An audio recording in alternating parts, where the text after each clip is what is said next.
Boa noite, meu irmão, boa noite, minha irmã.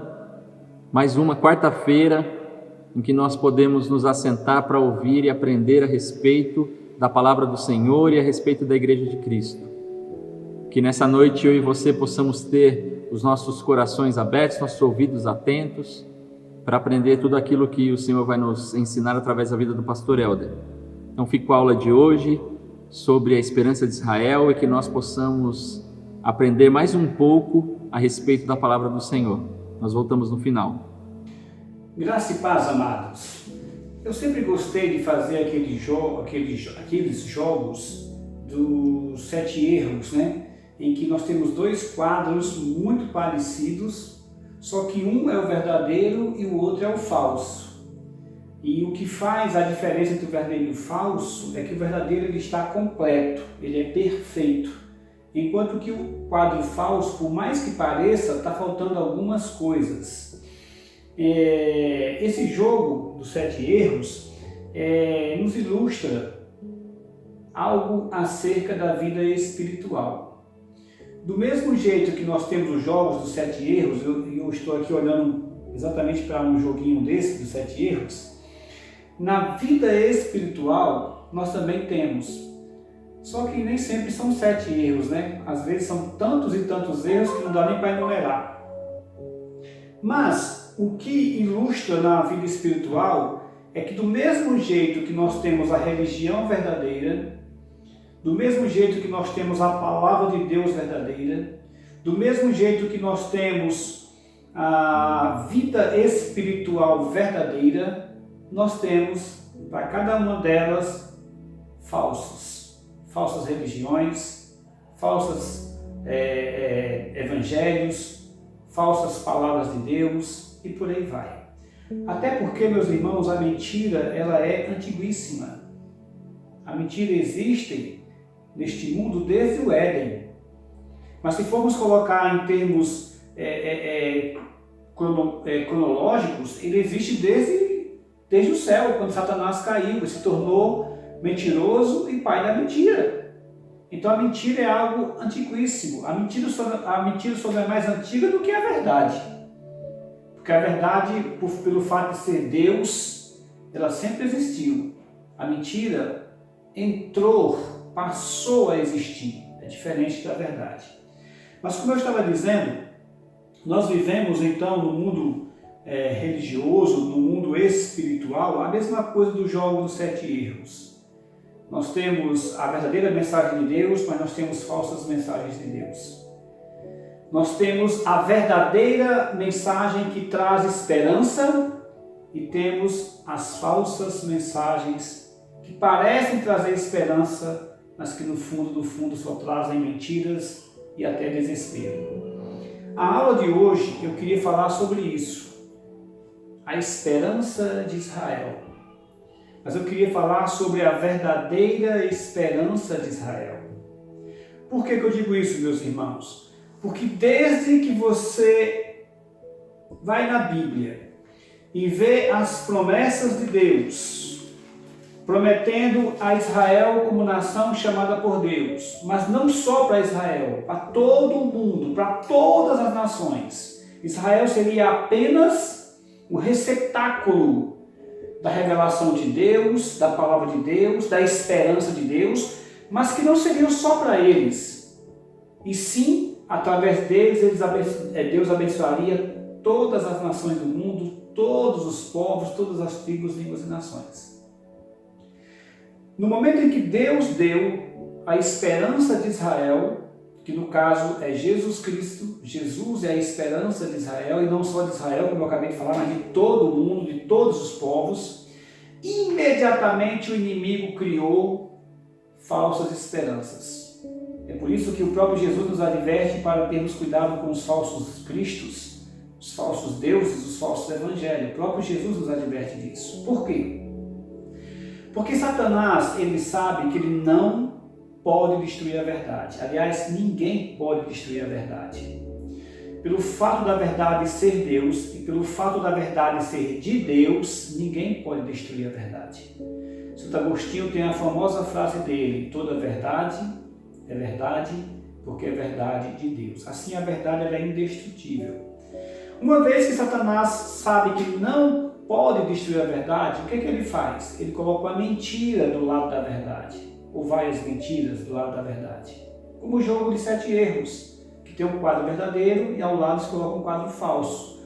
Se você olhar rapidamente, como eu estou olhando aqui para o jogo de 7 erros, você não vai ver a diferença, vai achar que é o mesmo quadro. Mas se você olhar atentamente, procurando ver o certo e o errado, o verdadeiro e o falso, você vai começar a perceber que tem um quadro que é verdadeiro, que é perfeito, que é completo, e tem um quadro que está faltando as coisas, que é falso. Mas isso exige que você procure, que você se esforce em saber a verdade. A palavra verdade na língua hebraica, aletheia, na língua grega, aletheia se fala em português, no grego koiné, os professores de grego na língua portuguesa sempre falam aletheia, mas os gregos falam alethia. Mas tudo bem, vamos manter a palavra mais comum, a pronúncia mais comum no Brasil, aletheia. Aletheia na língua grega não é só verdade. Aletheia, na verdade, significa a busca pela verdade, um esforço para saber aquilo que é correto, aquilo que é certo, aquilo que é verdadeiro. Assim, para que você tenha a verdadeira esperança, você tem que buscar a esperança verdadeira. Assim, para que você tenha uma religião correta, a religião correta de Deus, você tem que buscar, você tem que se esforçar para saber qual é a religião correta. Porque para cada verdade o Satanás coloca do lado mentiras. Para cada revelação de Deus, o inimigo coloca uma mensagem ao lado. Desde o Éden, como eu falei, no Éden tinha só a palavra de Deus no começo. Depois veio Satanás e colocou a palavra dele. E a partir dali, nós vivemos num mundo em que tem a verdade e a mentira. Nesse país em que nós vivemos, no Brasil, onde a gente fica confuso sem saber quem está falando a verdade e quem está falando a mentira, é importantíssimo nós termos essa prática de buscarmos a verdade.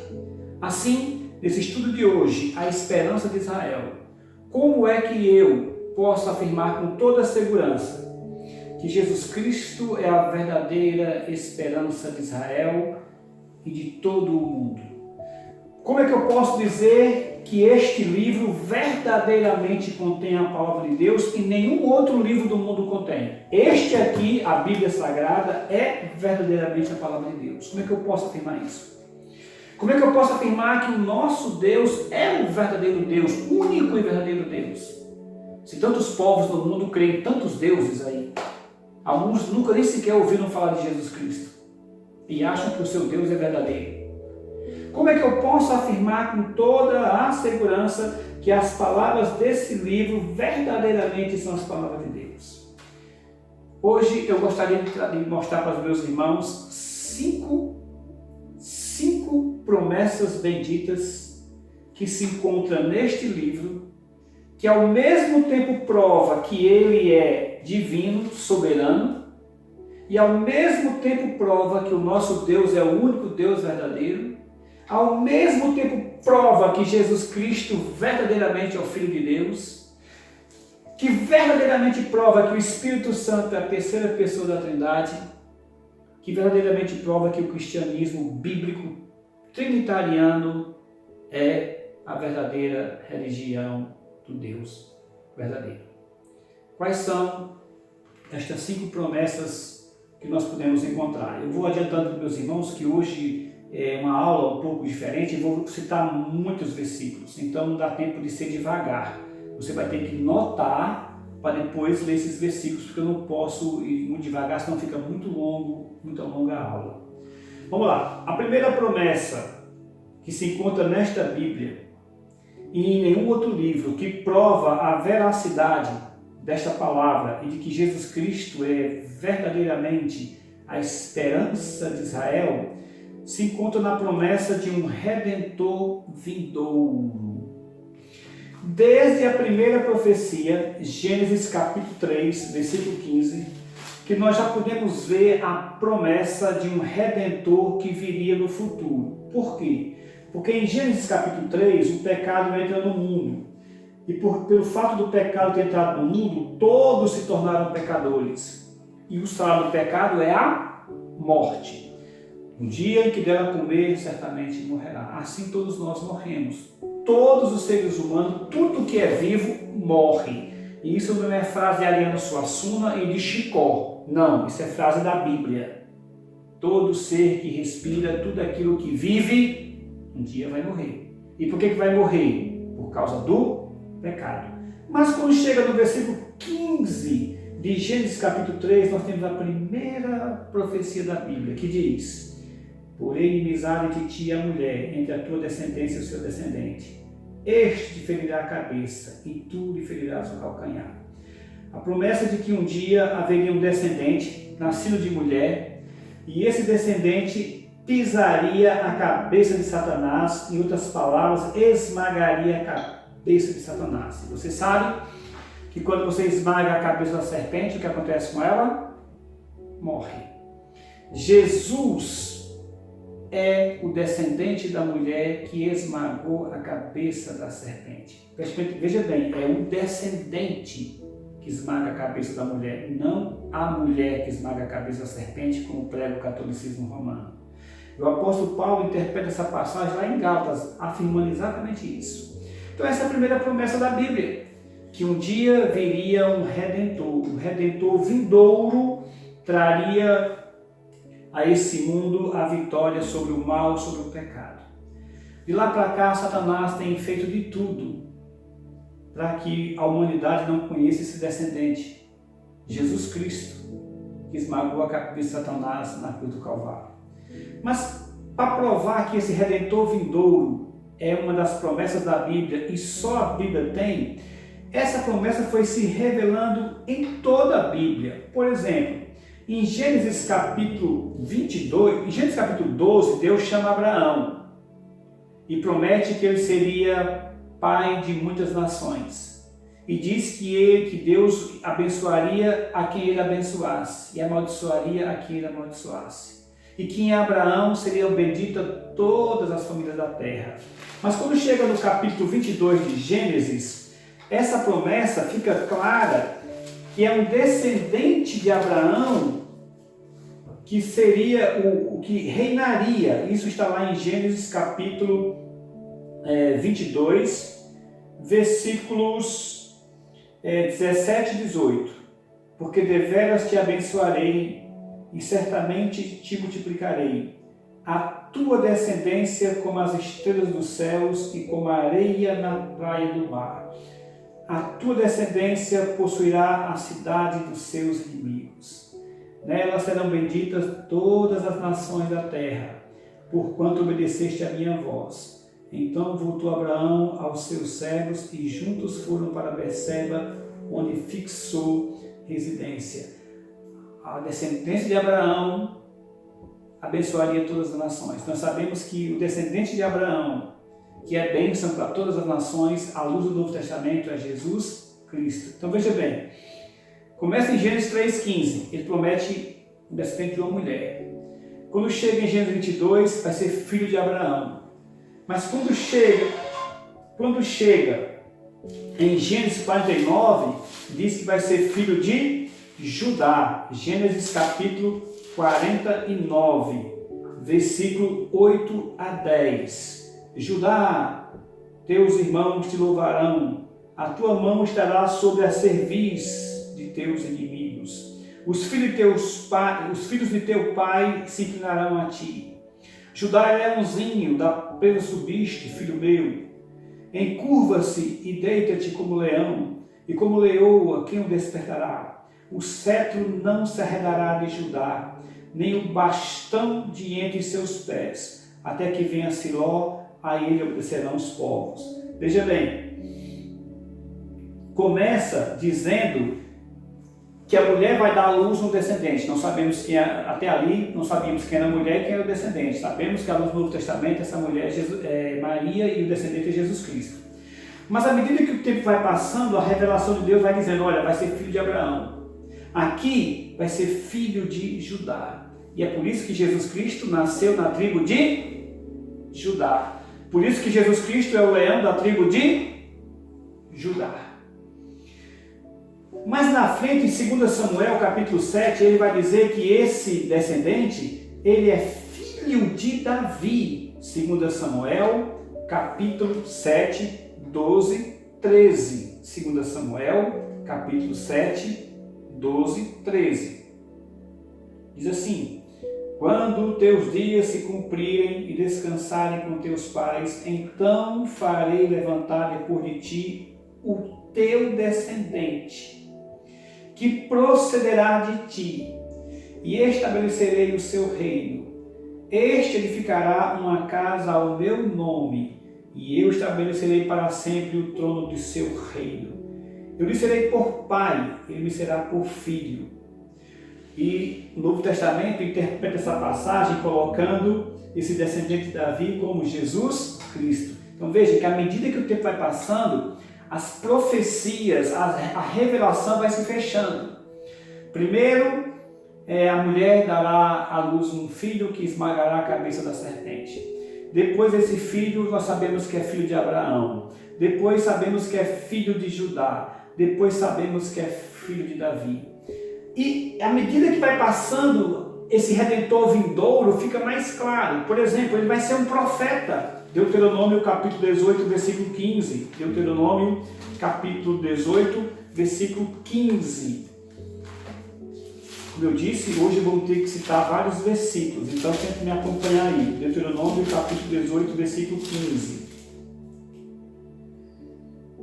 Diz assim: o Senhor teu Deus te suscitará um profeta do meio de ti, de teus irmãos, semelhante a mim, a ele ouvirás. Então o Redentor vindouro seria um profeta. Mas não só um profeta, além de profeta, à medida que a revelação vai aumentando, ele seria também um sacerdote. Onde é que eu sei disso? Salmo 110, versículo 4. Salmo 110, versículo 4. Diz assim, Salmo 110, 4. O Senhor jurou e não se arrependerá. Tu és sacerdote para sempre, segundo a ordem de Melquisedeque. Mas além de ser profeta, além de ser sacerdote, esse Redentor vindouro seria rei. Zacarias 9, 9. Você vai lá no profeta Zacarias, o último dos profetas, e quando chega no capítulo 9, versículo 9, você vai ver que esse Redentor vindouro também seria rei. Alegra-te muito, ó filho de Sião. Exulta, ó filho de Jerusalém. Eis aí te vem o teu rei, justo e salvador, humilde, montado em jumento, no jumentinho, cria de jumento. Você está percebendo onde eu estou querendo chegar? Então, a primeira promessa, o Redentor vindouro. Quem é esse Redentor vindouro? Como é que eu vou saber quem é esse Redentor vindouro? Como é que eu não vou saber que ele é um falso Redentor vindouro? Como é que eu vou saber que esse Redentor que Deus prometeu é Jesus Cristo? E Deus revela nos mínimos detalhes. A semente da mulher, filho de Abraão, filho de Judá, filho de Davi, profeta, sacerdote, rei. Mais do que isso, ele vai ser um servo sofredor, Isaías 53. Eu nem preciso ler porque é tão conhecido, né? Você lê Isaías capítulo 53 e você vai lá ver: eis que vimos e não tinha formosura nenhuma. Era um homem de dores, um homem que sabia que ia padecer. Isaías capítulo 53, se você ler Isaías 53, você vai ver a crucificação de Jesus pelos olhos do profeta Isaías, 800 anos antes de Jesus pisar na terra. Mas ele também seria conhecido como Filho do Homem.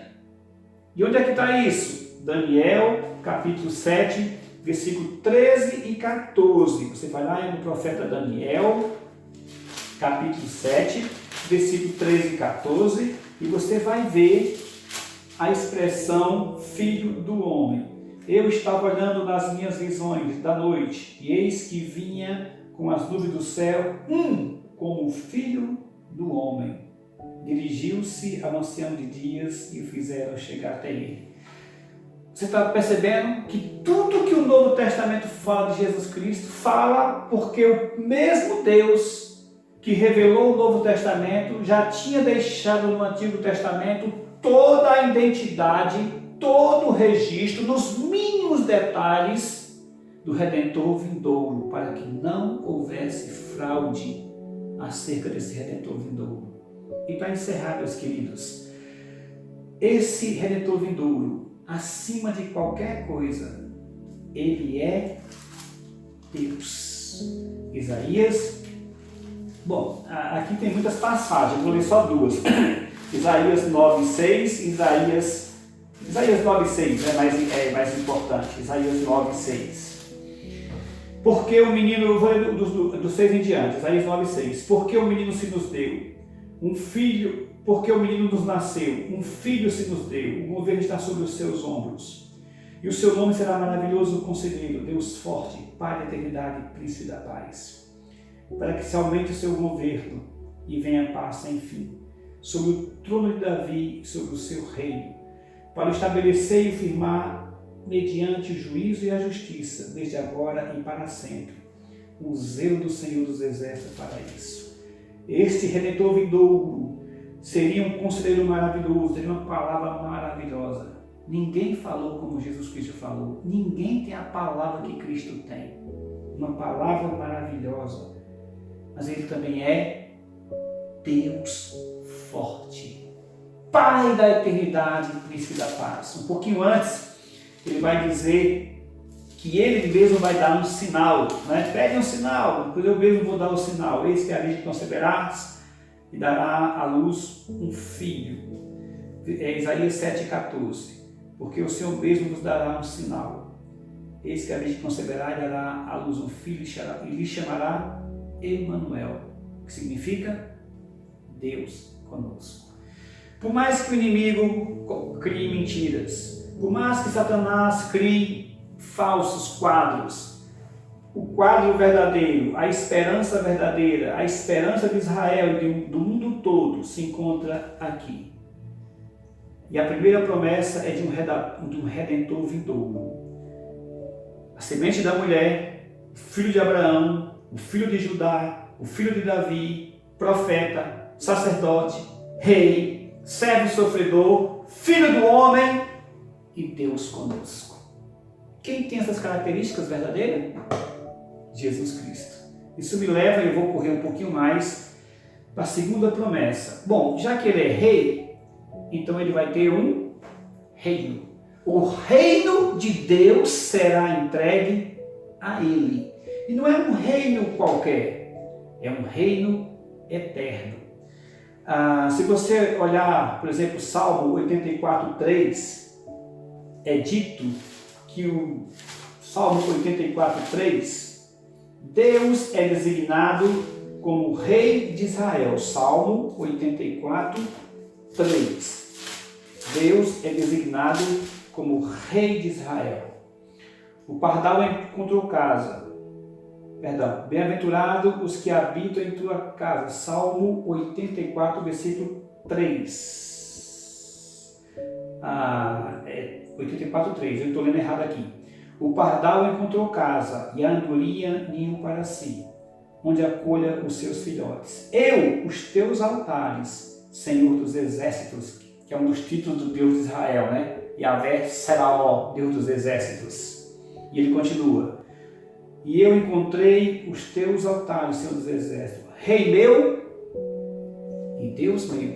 A mesma expressão que Tomé vai dizer para Jesus Cristo, quando ele toca em Jesus, e Jesus toca aqui, veja quem sou eu mesmo. Aí ele se dobra e diz essa expressão aqui, Rei meu e Deus meu.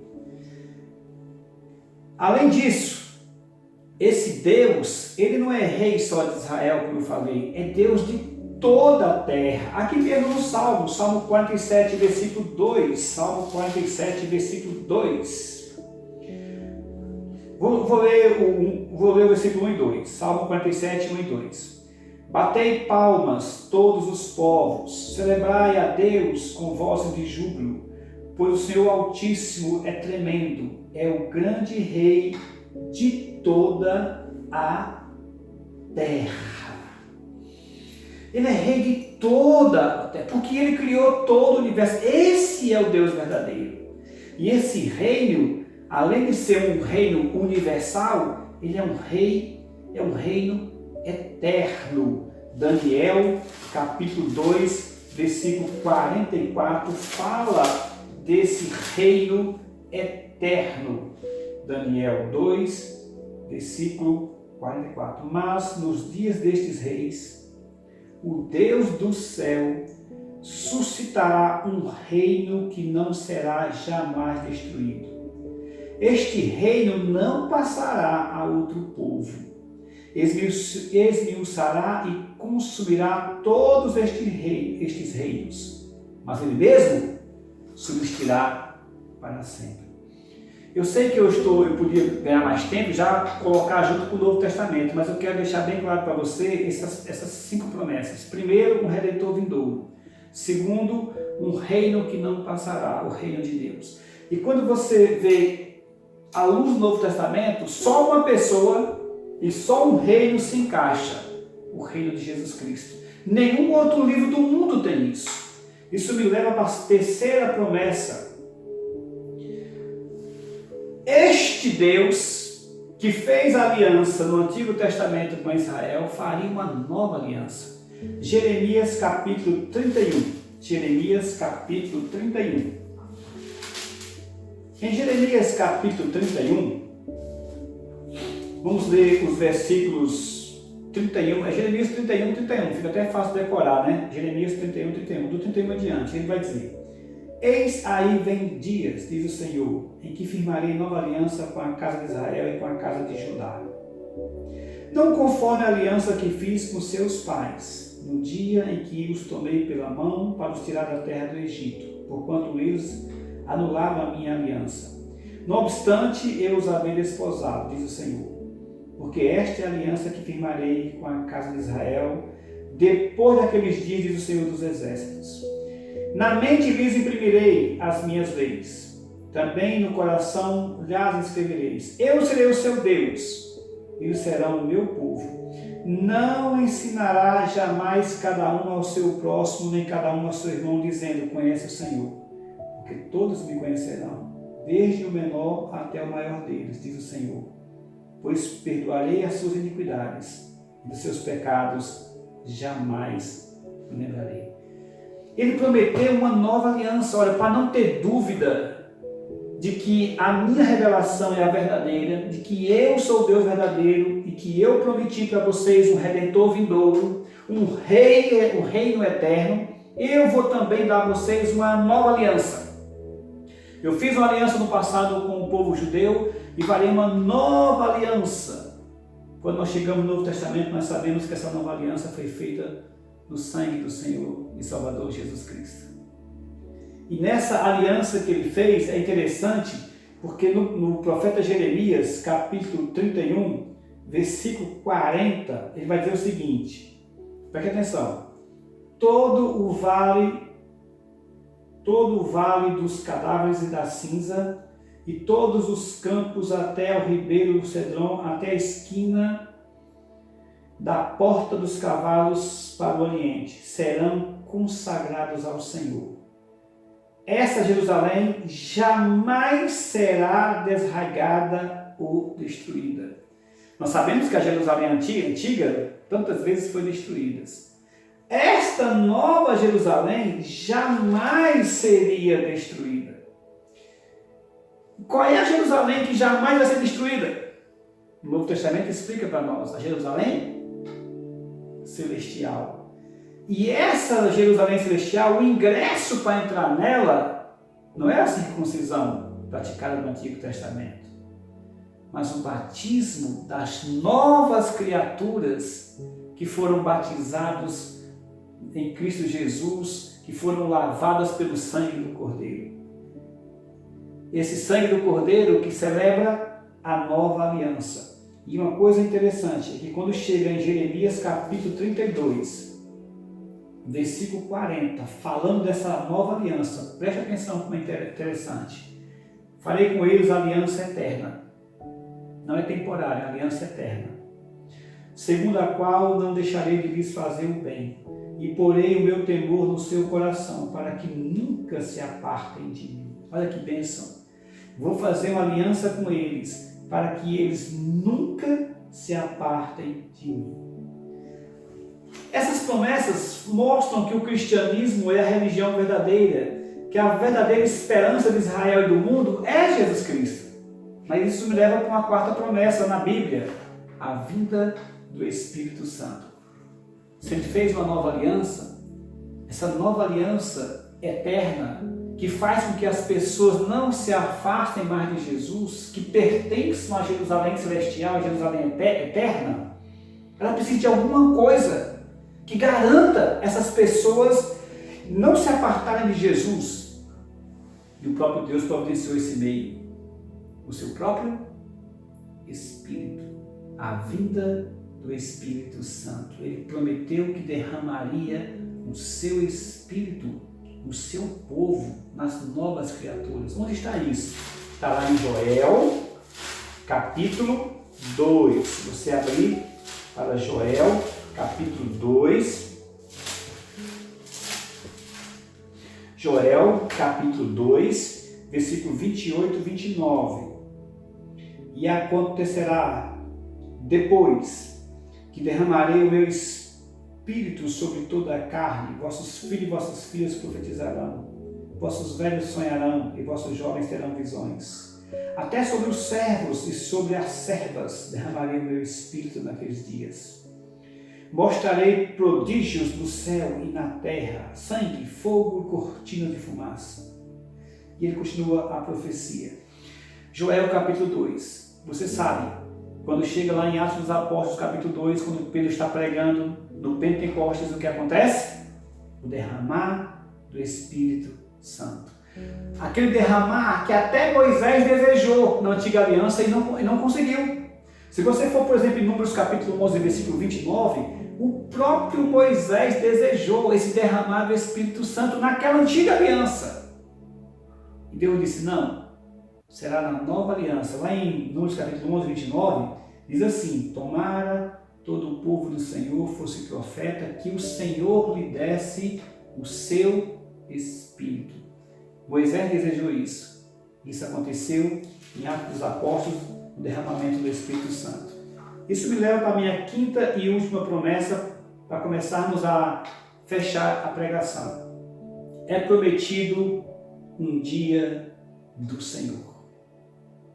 Aqui mesmo em Joel mesmo, capítulo 2, no finalzinho, versículo 30, 31, se você acompanhar comigo, vai dizer, 31, o sol se converterá em trevas e a lua em sangue, antes que venha o grande e terrível dia do Senhor. E acontecerá que todo aquele que invocar o nome do Senhor será salvo. Porque no monte Sião e em Jerusalém estarão os que forem salvos, como o Senhor prometeu, e entre os sobreviventes aqueles que o Senhor chamar. Haverá o grande evento escatológico conhecido como... Esse dia do Senhor, ele foi colocado em duas etapas. A primeira foi a vinda de Cristo, que foi o dia do Senhor, o seu primeiro advento. Mas o próprio Jesus fala deste dia do Senhor definitivo. Vai vir o dia do Senhor, quando o próprio Cristo vier nas nuvens com poder e glória, e enviar seus anjos aos quatro cantos da terra, e ajuntarão todos os seus eleitos, todos os seus filhos, em todos os lugares do mundo, aqueles que se dobraram e aceitaram Jesus como seu Senhor e Salvador, que conheceram o verdadeiro Messias, que conheceram o verdadeiro Deus, que conheceram o verdadeiro Salvador, que conheceram o verdadeiro Redentor, que conheceram a verdadeira Palavra, que conheceram o verdadeiro Evangelho, que conheceram o verdadeiro arrependimento, que conheceram a verdadeira confissão, o verdadeiro batismo, o verdadeiro Deus Emanuel, serão juntados, porque naquele dia vai acontecer essa quinta e última promessa do Antigo Testamento. Quinta e última promessa na minha pregação, é claro, né? Porque as promessas de Deus são inúmeras. O dia do Senhor. Esse dia vai ser dia de juízo para o mundo descrente, mas dia de salvação para os crentes, como falou Joel e como Jesus também fala lá. Entrai-vos, benditos, para o reino do meu Pai. E para aqueles que não creem em Jesus ou creem nos deuses falsos, apartai-vos de mim, malditos, para o fogo eterno. É o dia de juízo para o mundo descrente e o dia da salvação dos crentes. É o dia da terra conhecer Deus, o Deus verdadeiro. É o dia em que tudo se fará novo. Quando chega no Novo Testamento, você vai encontrar o apóstolo Paulo dizendo: todo joelho se dobrará, todo olho verá, toda língua confessará que Jesus é o Senhor. Muito bem. Como é que eu conheço a verdadeira esperança de Israel e do mundo? Como é que eu conheço o verdadeiro Evangelho? Como é que eu conheço o verdadeiro Deus? Como é que eu sei? Como é que eu posso distinguir o quadro verdadeiro do quadro falso? Eu peguei apenas 5 promessas da Bíblia que se cumprem em Jesus Cristo no Novo Testamento. 5. Porque segundo os eruditos, são mais de 400 promessas no Antigo Testamento cumpridas só em Jesus Cristo. Fora as que foram cumpridas na igreja, no povo de Deus e por aí vai. Então eu peguei apenas 5. Qual foram as 5 que eu peguei? O Redentor vindouro, o reino eterno de Deus, uma nova aliança, a vinda do Espírito Santo e o dia do Senhor. Essas 5 promessas apontam para Jesus Cristo, mostrando que Ele é a verdadeira esperança de Israel. Não só de Israel, mas de todo o mundo.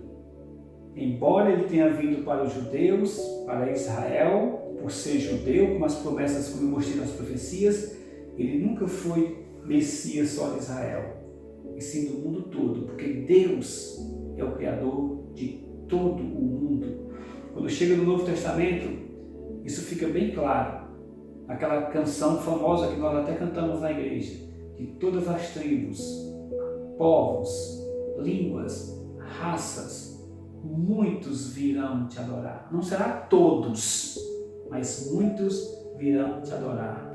A esperança que veio de Israel. A esperança de Israel para abençoar o mundo todo. Bom, meus irmãos, eu não vou gastar muito tempo aqui na conclusão e eu nem vou ler todos esses versículos, apenas vou citar alguns para você ver que todas essas 5 promessas que eu citei aqui no Antigo Testamento, elas se cumprem no Novo Testamento. Nenhum livro do mundo tem isso. Nenhum livro do mundo tem isso.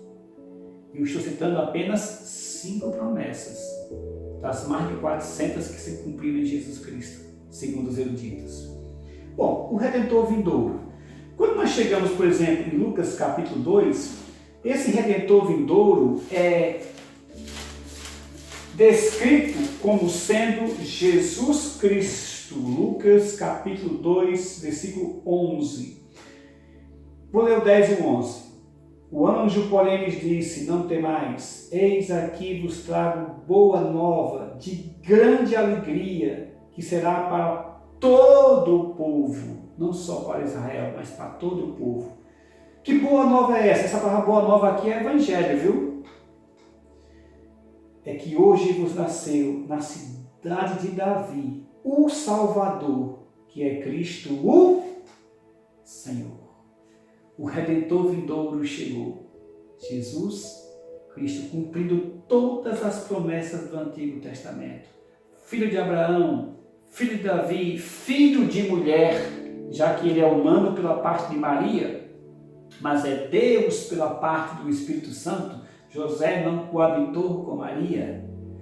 O Redentor vindouro, só Cristo cumpre esses requisitos. Ele é o verdadeiro Redentor vindouro. Mas ele é filho dos patriarcas, como eu acabei de falar. Se você olhar lá Mateus capítulo 1, na genealogia, filho de Abraão, filho de Judá, filho de Davi, e por aí vai. Ele é o filho do homem. Como é que Jesus se descreve no Evangelho de Mateus? Filho do... Ele é o profeta. Quando ele entra em Jerusalém, é o profeta. Mas não só profeta, ele é o sacerdote. Ele é que faz a verdadeira expiação pelos pecados. E acima de tudo, ele é rei. Eis aí o teu rei, vindo, montado no jumento, humilde, montado no jumento, filho de uma jumenta. Ele é sacerdote, profeta e rei. Tudo isso aponta para o Redentor vindouro, o cumprimento do plano de Deus, a verdadeira esperança de Israel e de todo o mundo. E cadê esse reino que foi que Cristo disse? O meu reino não é deste mundo e nem é deste mundo. Mas eu tenho um reino para dar para vocês, um reino que não passará. Ele mesmo na cruz falou isso, quando o ladrão olhou para ele e disse: Senhor, lembra de mim quando vieres no teu reino. Ele é o nosso rei e ele tem um reino que não passará. A nova aliança foi ele mesmo que nos explicou. Esta é a nova aliança no meu sangue. Fazer isto em memória de mim. Porque todas as vezes que comer deste pão e beber deste cálice, anunciar a morte do Senhor, até que ele venha. A nova aliança no sangue. E o Espírito Santo, como eu já falei lá em Pentecostes, quando Jesus mesmo já tinha prometido: eu tenho que ir, porque se eu não for, o Consolador não virá. Mas quando eu for, eu enviarei o Consolador, o Espírito Santo, o Espírito da verdade que o mundo não conhece, vós conhecereis, porque recebereis dele. Eu enviarei o Espírito Santo para vos ensinar tudo o que precisa ser ensinado, para guiar vocês, para estar com vocês para sempre. Eu não vou deixar vocês órfãos. O Espírito Santo de Deus habitará convosco. E o dia do Senhor. E aqui eu quero encerrar. Lucas 4:4. É interessante como a Bíblia realmente é a palavra de Deus, não tem erro, né? Lucas capítulo 4, não é Lucas 4:4, Lucas capítulo 4, Jesus vai pregar em Nazaré, na sua terra, e lá ele pega a Bíblia, no versículo 16, não é Lucas 4:4 não, viu? É Lucas capítulo 4, versículo 16 em diante. Ele vai lá e pega a Bíblia, ele vai na sinagoga, era seu costume todo sábado na sinagoga, versículo 16 fala isso, entregam para ele o livro do profeta Isaías, versículo 17, ele abre o livro e lê exatamente o que Isaías tinha escrito lá atrás. O Espírito do Senhor está sobre mim, pelo que me ungiu para evangelizar os pobres. Enviou-me para proclamar libertação aos cativos e restauração da vista aos cegos, para pôr liberdade aos oprimidos e apregoar o ano aceitável do Senhor. Fecha o livro e devolve ao assistente. Só que se você olhar o livro do profeta Isaías, faltou a última frase aqui. Ele falou exatamente o que Isaías falou, só faltou uma coisa.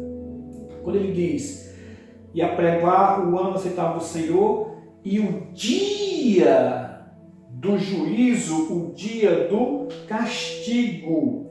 Ele citou aqui, ele não citou o restante do profeta Isaías. É Isaías, deixa eu só ler para você rapidamente aqui, para poder fechar. Isaías, capítulo 61. Isaías, capítulo 61. Jesus citou exatamente o que Isaías falou, ele leu Isaías 61, versículo 1, versículo 2, quando chega no final, ele não fala a última frase, e apregoar o ano aceitável do Senhor, Isaías 61, versículo 2, e continua, e o dia da vingança do nosso Deus, a consolar todos os que choram. Que dia da vingança é esse? O dia do Senhor. Só que Jesus leu só a primeira parte, fechou o livro e entregou. Por quê? Porque o dia da vingança não chegaria na vida de Jesus Cristo, na primeira vinda de Jesus. e sim na segunda vinda de Jesus, quando ele vier com poder e glória, como diz Apocalipse capítulo 6, versículo 7, versículo 9, e Apocalipse capítulo 21, do 1 ao 7, quando Jesus vier com poder e muita glória, o dia do Senhor. Conclusão. Nós vivemos num mundo em que a verdade e a mentira são colocadas lado a lado. As pessoas creem na mentira porque não se esforçam em buscar a verdade. Creem em falsos evangelhos porque não procuram estudar o verdadeiro evangelho. Creem em falsos pastores porque não procuram conhecer o verdadeiro pastor. Creem em falsas promessas porque não procuram conhecer a verdadeira promessa. Creem em falsos cristos porque não procuram conhecer o verdadeiro Cristo. Creem em falsos deuses porque não procuram conhecer o verdadeiro Deus. Creem em falsos livros divinos porque não conhecem o verdadeiro livro divino de Deus. E tudo isso porque não pratica a aletheia, a busca pela verdade. Assim nós vivemos num mundo que tem dois quadros. O quadro do Deus verdadeiro, com o Messias verdadeiro, com o Espírito Santo verdadeiro, com o Evangelho verdadeiro, com as promessas verdadeiras, com o Deus verdadeiro, com o Reino verdadeiro. E neste mesmo mundo há vários quadros, com vários deuses, vários evangelhos. O homem poderia chegar à verdade se quisesse buscar. Quais livros do mundo têm essas promessas e esses cumprimentos? Quais livros do mundo Deus se revelou desta maneira como neste livro? Nenhum livro do mundo tem isso. Enquanto o mundo crê em espíritos, este livro manda crer no Espírito Santo. Mas o que não falta no nosso meio são pessoas crendo em espíritos. Enquanto que poucos conhecem o Espírito Santo. O que não falta neste mundo é pessoas crendo em vários deuses, com letras minúsculas, porque não conhecem ou não querem conhecer o verdadeiro Deus. No jogo dos 7 erros, aquele que olha atentamente vai ver a diferença entre o quadro verdadeiro e o quadro falso. E quando ele percebe a diferença, ele vai querer ficar com o quadro verdadeiro. No mundo espiritual, trazendo para a vida espiritual, é inacreditável como as pessoas não se preocupam em procurar conhecer o verdadeiro Deus e a verdadeira vida eterna. Eu espero que nesses tempos difíceis que nós estamos passando em pandemia, as pessoas que verdadeiramente conhecem Deus, possam ter oportunidades de mostrar para aqueles que não conhecem Jesus Cristo, que não conhecem a salvação de Jesus Cristo, aqueles que andam no caminho largo, que Deus nos dê a oportunidade nesses tempos difíceis de mostrar um caminho verdadeiro, de um Redentor vindouro, Jesus Cristo, de um reino que não passará, o reino de Cristo, de uma nova aliança, a aliança de Cristo, do verdadeiro Espírito, o Espírito Santo que Cristo enviou, e nos prepararmos para o verdadeiro e grande dia do Senhor, a volta de Jesus Cristo. Que Deus nos abençoe. Amém. Glória a Deus. Que Deus possa continuar recompensando o pastor Helder por dispor o seu tempo para preparar essas aulas tão maravilhosas que têm edificado tanto a nossa vida, têm edificado tanto a nossa igreja, a nossa comunidade. E eu quero convidar você a continuar participando e sendo igreja junto com a gente. Amanhã, quinta-feira, nós temos mais um vídeo do Te Faça um Desafio. Então, aqui mesmo no nosso canal do YouTube, você vai poder acessar e você vai poder assistir esse vídeo e cumprir os desafios. O Vinícius Pereta tem falado nesses últimos vídeos, né, e nessa sequência a respeito da vida cristã, os desafios da vida cristã. Então que você possa assistir o vídeo de amanhã.